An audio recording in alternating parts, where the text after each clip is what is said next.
2026 will be the biggest year for mortgage renewals in Canadian history. We're talking about hundreds of billions of dollars in home loans, all coming due within a 12-month window. And here's the thing, many of these mortgages were locked in at record low pandemic rates, 1.5%, maybe 2%. When those renew at 4 or 5%, it could put a lot of people in big trouble. So if you own real estate, especially if you have more than one property, now's the time to ask, what's my plan for 2026? Now, this isn't about fear, it's about preparation. When you zoom out, nearly 60% of all Canadian mortgages are set to renew between now and the end of 2026. That is millions of households, homeowners, investors, and landlords, all facing the same question. Can I afford my payments when the rates reset? And when that many people have to make tough financial decisions at once, it can really shift the market. Some will sell,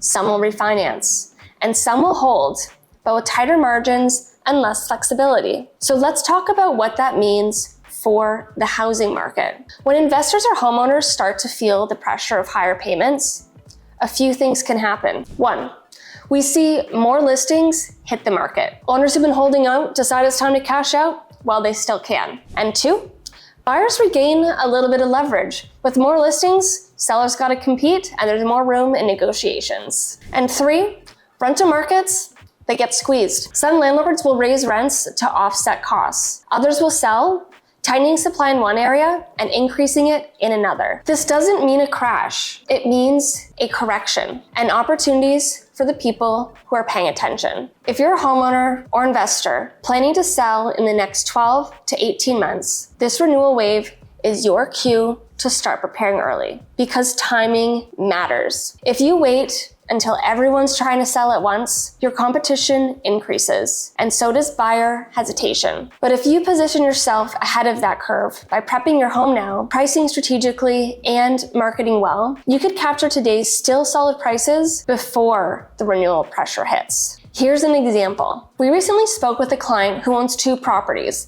their primary home and a rental condo. Both mortgages are up for renewal in mid-2026. So we sat down with them, and when we ran the numbers, we realized their payments were set to increase by over $1,400 a month. Instead of waiting, they decided to sell the rental this fall, lock in their equity, and reduce their exposure before the renewals hit. That is smart, proactive planning, not panic. If you're an investor, 2026 is going to separate the casual landlords from the true portfolio builders. Now's the time for you to look at which properties are cash flow negative at the new rates. Can you refinance early or restructure your portfolio into multi-unit or MLI select type projects? Or does it make sense to sell one property to strengthen your position on another? On the flip side, if you're sitting on cash or access to capital, 2026 could also bring opportunity. There will be well-maintained homes and income properties